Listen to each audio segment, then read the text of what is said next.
All right. Hello, it's Dr. Esmacher, and today we are going to be talking about the presidency of Andrew Jackson. So it's important to note for this class that Andrew Jackson, inarguably a very important president in the history of presidents. In many ways, he's kind of the first of a new generation of presidents that were neither active participants of the American Revolution or ideologically close to the presidents who served in the first few decades after the American Revolution. Jackson is going to be the very first Democratic president. So we're going to talk about the birth of the Democratic Party today. And Jackson is not without controversy as the president. As we're going to see, he's a very complicated legacy. And in many ways, Jackson has become more of a flashpoint in recent years because of certain parallels that you can draw between the way Jackson's politics ran and the way he amped up his base in more recent presidents. So let's dive right in and talk a little bit about Andrew Jackson. So we've mentioned Andrew Jackson in our class before. Probably you will remember him from our discussion of the War of 1812. Andrew Jackson, during that war, remember, fought against the Red Stick Band of Creek Native Americans in the Southeast, and then famously led the defense of New Orleans in early 1815, technically after the peace treaty had been signed, but word hadn't spread widely yet. So Jackson was kind of born on the edge of the frontier. So that is definitely one thing that distinguishes him from prior presidents, is he's from the West. Jackson lived in Tennessee, and he continued his policies of waging campaigns against Native Americans, including an incursion into Florida, which helped propel the United States to acquire Florida after the War of 1812 from Spain. Jackson also was involved in the traffic of slaves. He owned slaves. He's also the only president that we know of to have evidence that personally he drove a slave coffle. A slave coffle was basically a line of chained slaves transported usually on foot. We know that he transported slaves between Nashville and Natchez. And in one story that really demonstrates Jackson's personality and as a politician is when he was actually driving a slave coffle from Nashville to Natchez. And at that time, that area, today kind of on the border of Tennessee down to Louisiana, passed through Native American territory. And because the United States Constitution considers Native Americans to be foreign nations, and that's how they were dealt with at the time, you needed to have a passport to travel through, because technically you were leaving U.S. territory. And so the United States had agents, just like they do today, to check things like passports. And when one of those agents confronted Jackson, he is said to have brandished either, depending upon the version of the story you hear, a copy of the Constitution or his pistols, and said, "This is my passport." And Jackson then spent a good deal of time and energy when he got back home moving to get the man fired from his position, which he did successfully. So Jackson represents this generation of Americans who grow up on the frontier, very rough and tumble, and identify freedom as the ability to act how they wish and to have very little sort of checks on their power or their movements. And Jackson does represent a big swath of the population. In fact, he oftentimes aspired to be what he called the people's representative, to represent the common man. So Jackson is making the argument that American politics is being dominated by these elites who live in urban areas on the East, and they don't represent the interests of the common man. John Quincy Adams, who Jackson will run against for president twice, said, and I quote, that Jackson was a barbarian who could not write a sentence of grammar.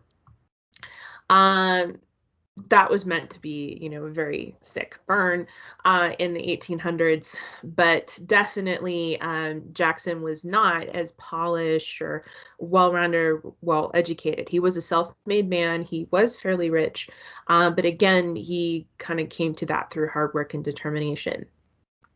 So the three times that Jackson ran for president, he campaigned on a platform of limited government. Jackson felt that the government should be as small as possible and should be not involved or only involved very minimally when it came to the economy and people's personal lives.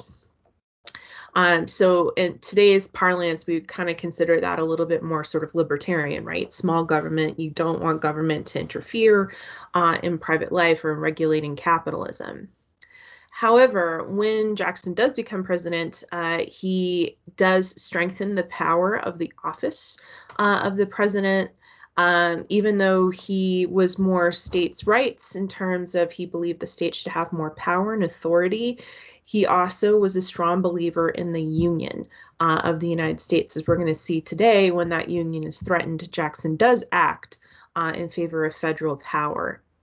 And in that way, Jackson is definitely comparable to Thomas Jefferson, who similarly came into the presidency with these ideas that states should have more rights and authority, but ended up actually strengthening the power of the national government while he was in office. So the first time that Andrew Jackson tries to run for president is 1824. And it's important to note that in 1824, we only have one political party. After the War of 1812, the Federalist Party implodes, it goes away, and there's really only one political party at this time, the Democratic Republicans. And because there's only one political party, there's really no traditional election because we don't have an opposition party. So instead we have four candidates who end up running for president who are all Democratic Republicans. So the party officially names one person to run on the ticket, but it doesn't really discourage other people from running for president as well. So what we end up have happening is John Quincy Adams, the son of our second president, John Adams, from Massachusetts, is going to run. He already had a long career in politics, serving in different offices at the federal and state level.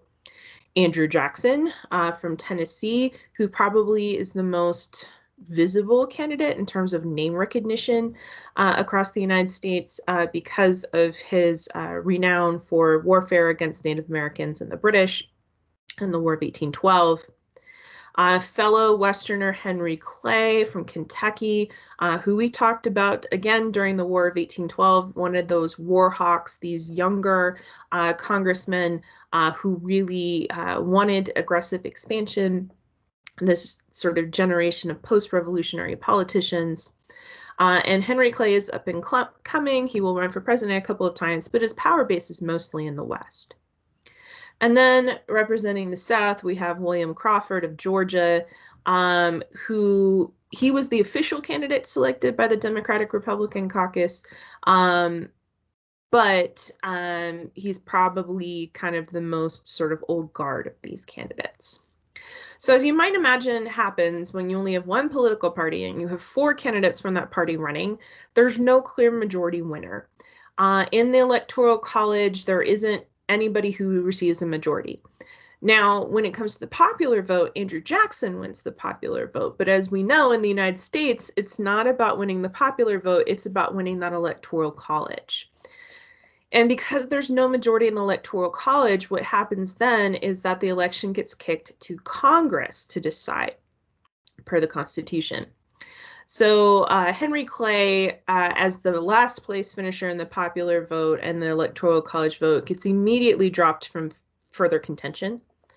The House of Representatives then sort of debates which of the other three to choose. And Clay, now that he's out of the running, tosses in support of John Quincy Adams. That sways the House of Representatives to select John Quincy Adams. Adams then names Henry Clay his Secretary of State, which results in Clay being accused of engaging in a corrupt bargain. In other words, supporting Adams. So Adams would give him a favor, i.e., being named his Secretary of State. And so Clay, while he will run several more times, will never win the presidency, because this kind of allegation of backroom dealing really sort of wrecks his public image. So the election helps to pave the way for the return to a two-party system in American politics, because there were a lot of people that were very angry that despite Jackson winning the popular vote, he lost the election. And so what we end up happening is during the presidency of John Quincy Adams, we have the birth of the modern Democratic Party. So the modern Democratic Party arises for a few reasons. One, as I mentioned, is the disappointment over the loss of Andrew Jackson, despite his winning the popular vote. Another factor was the fact that Adams, as president, believed in a strong policy of expansion, but also national power. And remember, the Democratic Republicans, as a political party, got their start leaning more towards states' rights and state authority, right? So a strong national government, that's more of a federalist viewpoint traditionally. And so Adams, while he was a Democratic Republican, had previously been a federalist. And so we can kind of see that strain there. So the people within the Democratic Republican Party who wanted more limited national government, combined with those who were supporters of Andrew Jackson, to form a new party, the Democratic Party, with the sole goal initially of getting Andrew Jackson elected into national office in 1828. So Martin Van Buren, a senator from New York, who, similar to Andrew Jackson, came from humble backgrounds. He was the son of a tavern keeper. He coordinates the rise of the Democratic Party. He'll later serve as president himself after Andrew Jackson does. And the birth of the modern Democratic Party comes at a time when politics in the United States is changing. As I mentioned, we're moving away from this sort of older idea of only the wealthy elite should serve as in politics because they are the best qualified or have the most vested economic interest. And now we're moving towards a new class of Americans, self-made men from humble origins like Jackson, Van Buren, as well as a huge wave of interest in expanding access to voting. Because remember, at this time, it's still based on property ownership. And that's going to start to change with the presidency of Andrew Jackson. Forward, we have the expansion of voting rights to all white men, not just property owning white men. So politics is really becoming more popular, accessible. Okay, this is not something that just the elites participate in anymore. Many people within Washington and even outside Washington saw political parties as stabilizing. Van Buren in particular believed that political parties, having more than one political party, would help check the power of government, give voters more choice at the ballot box, and make those parties more accountable to the people they served, because people always had other options to choose from if you didn't do a good enough job for them. So Van Buren said that political parties were a solution to national divides, ripping the country apart. Remember, in the 1820s, that's when we get the Missouri Compromise, right? Drawing lines over where slavery is allowed and is not going to be allowed in future territories and states. So Van Buren makes the very interesting argument to us today that politics and different political parties will unite us instead of dividing us. That's a very hard selling point for those of us living in 2021, the time that we're recording this video.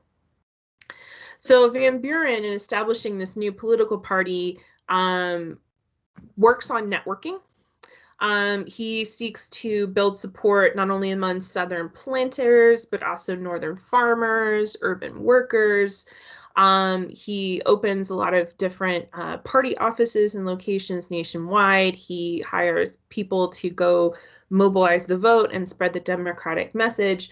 And when the election of 1828 comes around, he's ready. So this is the first election in which we have a modern Democratic candidate. So we have John Quincy Adams of the old Democratic Republican Party versus Andrew Jackson representing the new Democratic Party. So we have a rematch between Adams and Jackson. Once again, Jackson's platform is just kind of like, hey, voters of America, I'm like you. You know, who would you rather go grab a beer with, me or this egg-headed Adams?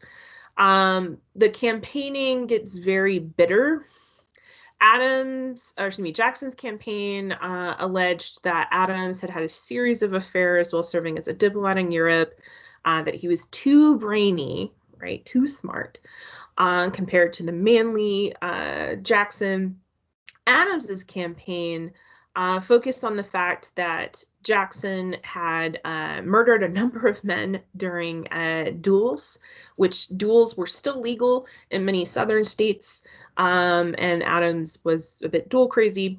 And then the one that Jackson could never forget, the Adams campaign said, hey, by the way, your wife, Rachel, actually married you before her divorce was finalized. So they alleged Jackson's wife, Rachel, of bigamy, of being married to two people at once. Jackson never got over that. In fact, his wife, Rachel, died very shortly after the campaigning, and he never forgave Adams and his campaign for that. At this point in time in 1828, all of the states but South Carolina now pinned their electoral college votes to the popular vote. So at this point in time, with the expansion of the vote to almost all white men, this helped boost the election turnout to 59%, which is actually really good for a national election. It was double the turnout of the previous election, and Andrew Jackson wins both the popular vote and the electoral college very easily. Now, as I mentioned, politics during the age of Jackson is changing. Part of this is politics become a form of national sort of spectacle and entertainment. Elections at various levels, your city, county, state, nationwide one, happen every year. So some kind of election is going on every year.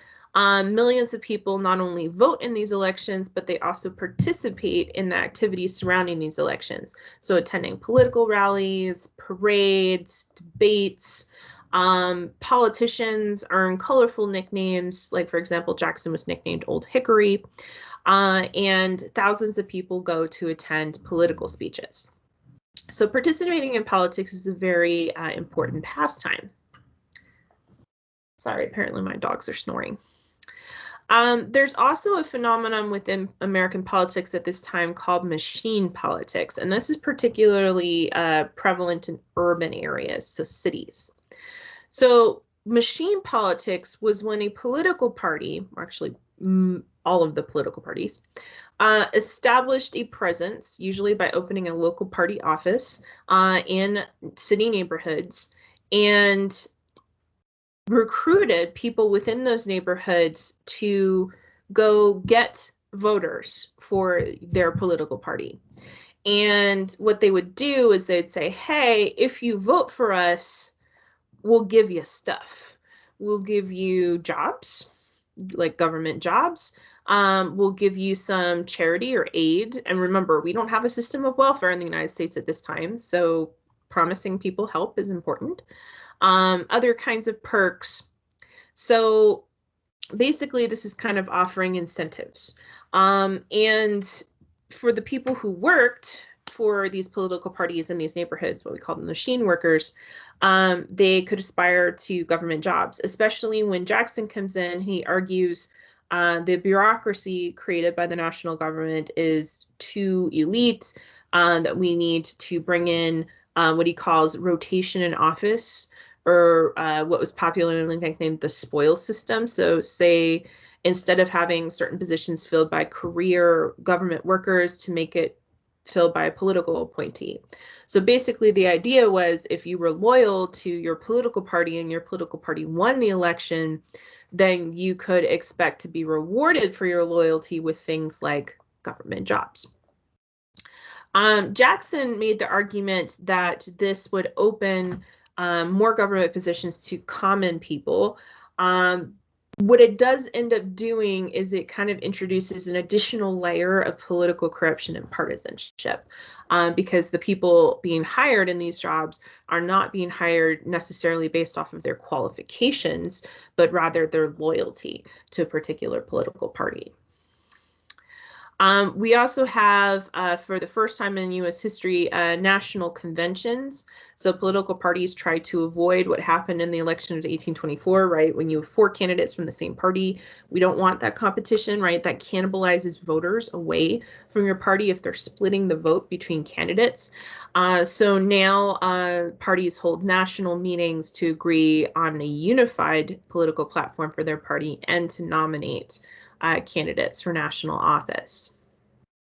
We also see an explosion of of newspapers, oftentimes tied to politics. Newspaper circulation explodes. While there have been 90 newspapers published in the United States at the time the Constitution was ratified, by 1830, there are 400 newspapers in circulation. Part of this made possible by the Industrial Revolution, right? Steam-powered printing presses, a faster mailing system due to transportation advances. So most towns and cities now had newspapers, and many of them had newspapers specific to political parties. And those newspapers were not only reporting on the news, but also talking about party positions on issues. So sort of like today when we talk about news organizations like cable news networks leaning one way or the other, right? So say like Fox News represents conservative politics, or, CNBC or CNN, maybe more left-leaning politics. That's kind of similar, except for we're talking about newspapers here. And in fact, Jackson's sort of panel of unofficial advisors while he was president, nicknamed his kitchen cabinet, represented a lot of newspaper editors. So politics are changing. Participation in politics is becoming kind of a popular pastime for Americans. Now, just like the Democratic Party was created in response to John Quincy Adams as president, a new political party will be created out of the ashes of the Democratic Republican Party. The Democratic Republican Party will fall into disarray upon the election of Jackson, and a new political party comes out of the ashes of that one called the Whigs. Now, when we mean Whigs, we're not meaning, like what you wear if you're, going on RuPaul's Drag Race, like not that kind of wig. A Whig at this point in time is a nickname for anyone who opposed tyranny. So the Whig Party is born in 1833 after Jackson's reelection to oppose what they saw as too much power within the presidency. So we are combining within this new Whig Party old Democratic Republicans and then Democrats who were dissatisfied with Jackson. Both Whigs and Democrats during this time are focusing on issues related to the market revolution. So what to do about a national bank, should we have tariffs or import taxes, infrastructure improvements, currency, and as always, the balance of power between the federal and the state governments. So where these political parties tend to differ is that the early Democrats were very alarmed by an income gap. What they saw as the people holding the wealth, they argued, were mostly non-producers. So in other words, bankers or merchants, they didn't really kind of make things or work with their hands. And the Democrats argued that those folks were using the government to boost their wealth at the expense of the producers, or the people who were farmers or workers, right, who were working with their hands. The Democrats didn't want to give any kind of special support to economic interests. So they did not like the National Bank of the United States. More on that shortly. They also didn't want a whole lot of regulation of the economy. The Democratic Party also believed in states' rights, in giving states more power. And their biggest support during this time period was in agricultural areas, among the urban working class, and in the South. Now, you're going to say, well, wait a second. Some of these things sound like modern Democrats, like the concern about the income gap, that's still there. But some of these other things don't. Like, for example, modern Democratic Party as of 2021 actually tends to favor a stronger national government. And what you're going to learn paying attention to American history is that while the political party labels stay the same, the beliefs that political party hold oftentimes change over time. It's really important to remember that a Democrat in the 1830s is very different from a Democrat today in the 2020s. On the other side, we have the new Whig Party. They wanted government involvement in the economy through things like investing in infrastructure projects, right, building canals and railroads. They wanted a stronger federal government, which they argued would be better for regulation, to kind of have uniformity across the regions of the United States. And they get their biggest support from plantation owners in the South, from urban capitalists, the North as a region in general, and then also people living in rural areas that would benefit from infrastructure improvements like the building of canals. These two political parties also differ on issues of freedom and morality. How do we define freedom? How do we define morality? In particular, this concerns over liberty. Democrats believed that a powerful, during this time, believed that a powerful national government threatened your freedoms as an individual citizen. And so the Democratic Party during this time period worked to weaken the federal government by reducing federal spending, balancing the budget, leaving things like infrastructure funding to the states. Whigs, however, believed that liberty and power depended on each other, and that you could use a strong national government to better guarantee the freedoms of American citizens, and that we could use the government to help ensure economic conditions that would benefit all Americans. So again, very different definitions, with the Democrats favoring the government staying out of your life, and that means you're free, whereas the Whigs are like, no, use the government as a tool to positively enforce things that make you free. When it came to the issue of morality, the question was, is morality a public or private matter? For the Democrats, they said, look, your morality is yours, okay? People have different belief systems. Remember, in the United States, we have freedom of religion, which means we have people who practice different religions and believe different things. And so the Democrats said you shouldn't try to legislate morality. We should give people the ability to practice their own morality. And one of the big flashpoints in this issue is alcohol consumption. The Democrats believed that, if people want to drink, go for it. If your religion says you shouldn't drink, you don't have to drink, but you're not going to be telling somebody else that they have to abide by your rules. For the Whigs, however, the Whigs believed that ensuring some basic level of morality was the job of the government. So, under this example of alcohol, Whigs said, sure, you can regulate alcohol. You can pass laws that regulate the sale or consumption of alcohol because that's considered a public good. Nobody wants to deal with a bunch of drunk people. So for Whigs, they're comfortable legislating morality.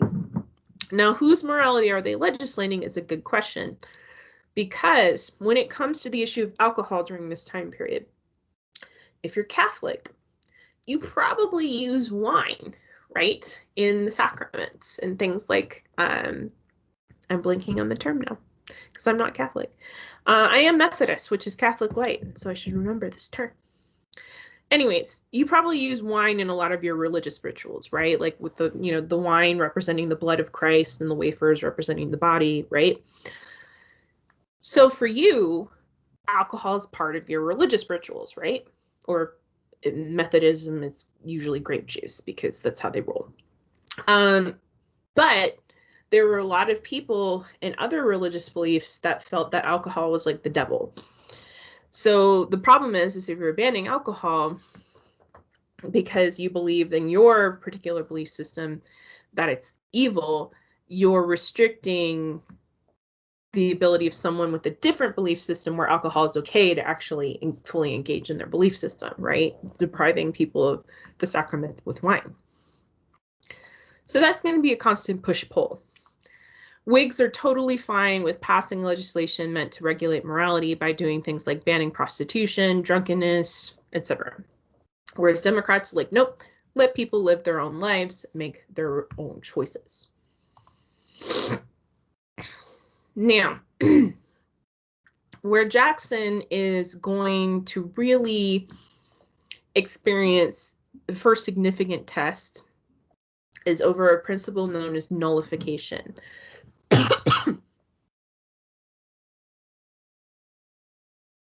Sorry, my allergies are flaring today. So, nullification is the idea that states can ignore or nullify laws and rules they don't like from the national government. Okay? So, this comes to a head over the tariff or the import tax passed in 1828. The South doesn't like import taxes, in part because remember the South is still largely rural, agricultural economy. So when you put a tariff on manufactured products, the South is probably importing them because they don't have a lot of manufacturing. So South Carolina, which, by the way, if you're ever placing bets on states that start shit, South Carolina is your safest bet. South Carolina starts all kinds of problems in U.S. history. South Carolina calls the tariff of abomination. Okay, they hate this tariff. They argue that it's specifically designed to punish the South and to reward Northern manufacturers. And they threaten to nullify it. In other words, to ignore it and not enforce it. South Carolina is not just upset that this is going to cost them money by having to pay this tax, but that if the national government gains any more power, that eventually is going to threaten the existence of slavery, which their economy relies on. And South Carolina actually has the highest proportional population of slaves. 55% of South Carolina's population is enslaved in 1830. So John C. Calhoun, who's from South Carolina and is Andrew Jackson's vice president at this time, works behind the scenes to protest this tariff. And he actually is the author for the Exposition and Protest, which is the formal document outlining South Carolina's argument for nullification. So basically, what Calhoun in South Carolina says is that because the Constitution was created by sovereign states, the states had the right to deny laws they felt exceeded the power and authority of the national government. This does not ingratiate Calhoun to his president, Andrew Jackson.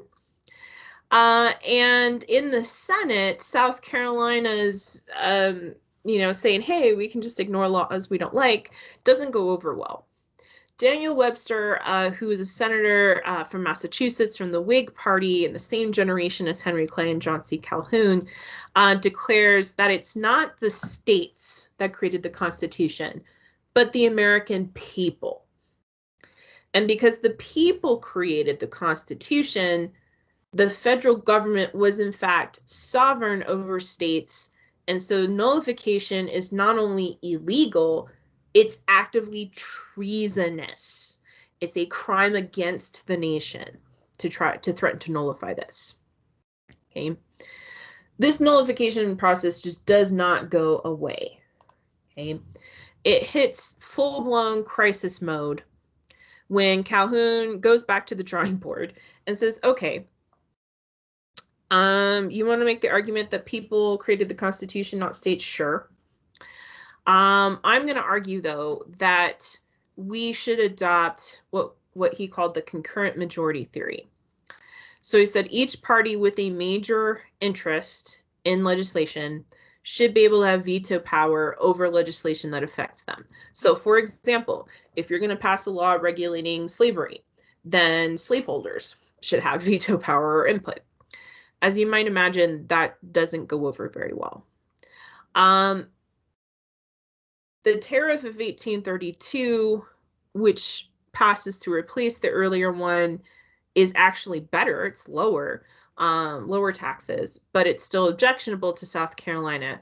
And South Carolina moves to officially nullify it in February of 1833. Jackson saw nullification as a threat to the national government. In particular, Jackson felt that nullifying would open a Pandora's box of problems, because then you could have states right and left just ignoring things that they didn't like. So Congress passes the Force Act in 1833, which gives Jackson the authority to use the Army and the Navy to collect taxes from the tariff, basically calling South Carolina's bluff. This reaches a crisis mode. A lot of people in South Carolina argue that they should just be allowed to leave or secede from the United States because they object to this. Calhoun works with Clay to pass a new, less objectionable tariff, and South Carolina ends up standing down. Although, as a parting shot, they nullified the Force Act, which, again, symbolic. At that point, Calhoun becomes a Whig, joining Clay and Webster in their dislike of Andrew Jackson.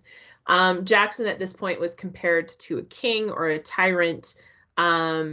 Many people initially thought he would support the concept of nullification because, again, traditionally he had supported states' rights, but he saw nullification as having great potential to tear the nation apart. Sorry if you hear Sippy snoring. She's very loud. All right, so probably what Jackson is most famous for as president is the policy of Native American removal. Remember, when Jackson was general, he had gotten the Creek to sign this treaty, ceding millions of acres of land in the American Southeast. And Native Americans have been losing land steadily since the War of 1812. One of the last major military engagements during Jackson's time in office with Native Americans is the defeat of Black Hawk, a chief in the Sauk tribe trying to secure their ancestral lands in Illinois. And they're defeated by federal troops, and that was kind of the last major resistance in what we call the Old Northwest, or what today would be the Midwest region. And there's this push towards removal by the Congress. Congress wants to get rid of Native Americans from the area east of the Mississippi. Okay. They want to do this for a couple of reasons. Number one, more and more people want to settle into this region between the Appalachian Mountains and Louisiana and the Mississippi River, particularly in the what we call the Deep South, so like Louisiana, Mississippi, Alabama, Georgia. They really want that land, that good quality land there to grow cotton, which we're going to be reading more about as we go through your textbook. And so they want this land, but it's occupied by Native Americans. So some states start to pass state level laws to push Native Americans out of this land with the idea that they're going to relocate them somewhere to the west of the Mississippi River, what is Louisiana Purchase territory. Congress passes a law in 1830 called the Indian Removal Act, which provided federal funds to remove Native Americans from targeted areas, including North Carolina, Georgia, Florida, Alabama, and Mississippi. So the bulk of the groups living in these places are represented by their nickname, the Five Civilized Nations. So the Cherokee, the Chickasaw, the Choctaw, the Creek, and the Seminole. And they're given this nickname, the Five Civilized Nations, because they had actually assimilated largely to ways of life of white settlers. Many of them, especially among the Cherokee, had established small scale farms. The Cherokee actually also owned slaves.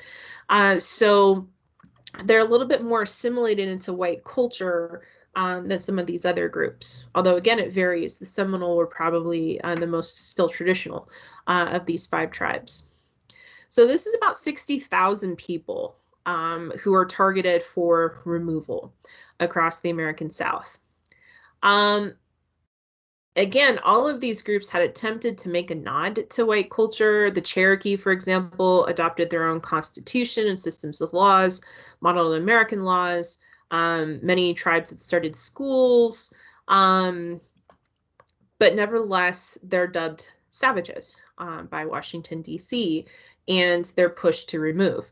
Now, even though the Removal Act passes in 1830, Native Americans, like many other American citizens, decide that they're going to go to court. Okay? They will see the national government in court. So we have a series of court cases where Native Americans are attempting to use the American legal system to push back against this idea of removal. The first sort of major case in this actually comes before the Removal Act, Johnson versus McIntosh in 1823. And it rules that Native Americans did not necessarily own their land, but they had right of occupancy. Okay, so it sounds like it's not great, but it's better than nothing. Cherokee Nation v. Georgia was about whether the state of Georgia could pass legislation similar to the national level one and kick Native Americans out. So Cherokee Nation v. Georgia says Native Americans were wards of the federal government, but not citizens, because remember, they're members of a foreign nation. And so because of that, the court ruled that the federal government couldn't get around state laws governing or evicting them. This is challenged again. And the next year, we have a completely different contradictory ruling, Worcester v. Georgia. Worcester v. Georgia says Native Americans were a sovereign entity who had, because they were considered a foreign nation, they had to be dealt with by the federal government, not the states. So it said that Georgia, in trying to push Cherokees off of their land with state laws, were actually in violation of federal law. Andrew Jackson famously said, John Marshall, who's the Chief Justice here, John Marshall has made his decision, now let him enforce it. So Jackson basically is not going to stand behind this. He's not going to move to check Georgia, because Georgia's doing what he wants with the Indian Removal Act, which is evicting Native Americans. So because of legal tie-ups, it takes a while before Indian removal is actually put into place. The Cherokee end up being expelled over to Oklahoma between 1838 and 1839. About 18,000 Cherokee take part in the Trail of Tears. About 25% of them die on the road out to the west. In Florida, the Seminole tribe resists being forcibly removed. In the Second Seminole War, about 3,000 end up dying in the conflict, and another 3,000 Seminoles were forced out west, though a few Seminoles did manage to stay behind and avoid capture and expulsion.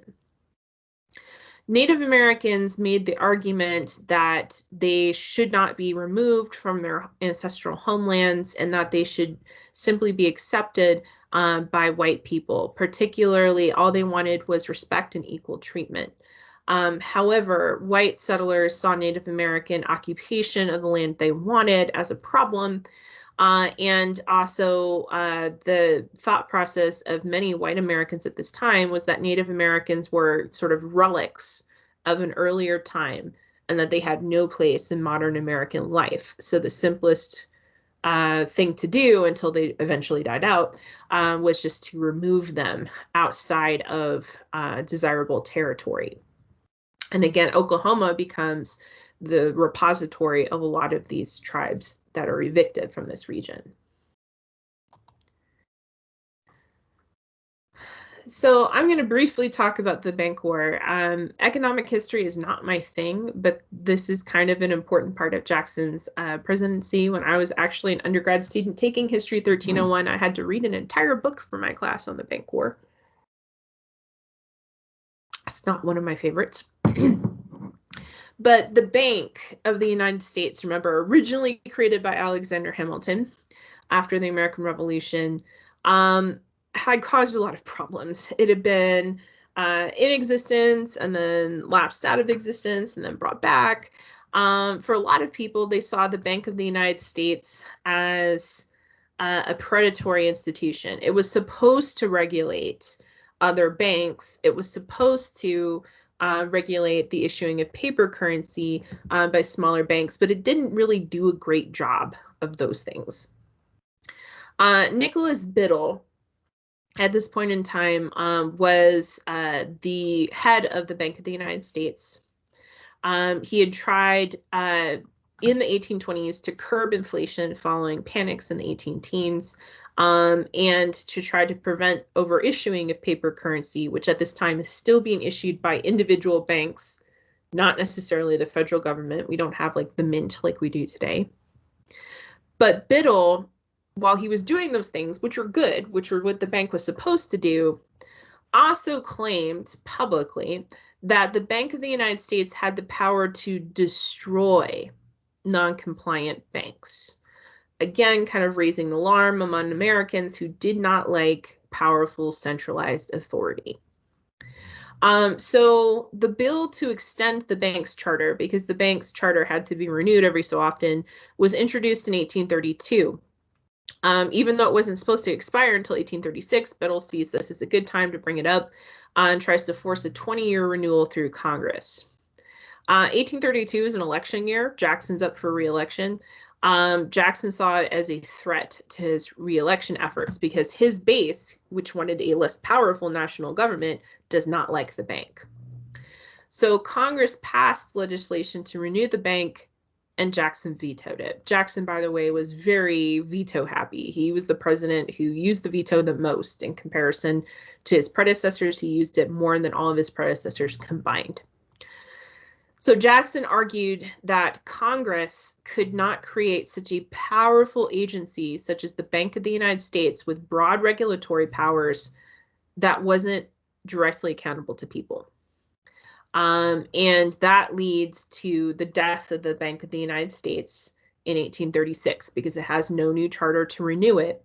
And to try to fulfill the role of the Bank of the United States, Jackson starts to choose state and local banks to receive currency and national government funds from the old bank. But those were oftentimes nicknamed pet banks because they seemed to be chosen just based on his sort of personal preferences or relationships with the bankers. There were people in the Treasury Department who argued that money could not be legally removed before the bank was dead in 1836. And Jackson basically said, just try me, bro. So the money continued to be moved. With no bank left to regulate and supervise paper currency, the market becomes flooded. So what happens is massive inflation, which diminishes the purchasing power of the dollar and your wages and causes economic panic in 1837. So for the short term, Jackson's monetary policies did sort of help separate federal and state power from the economy, but in the long term, it's going to cause some economic problems. All right. Any questions? So Jackson's complicated legacy as president oversees a growth of popular politics, engages in some unsavory things like Indian removal, some things that have longstanding repercussions like squishing nullification and undoing the national bank.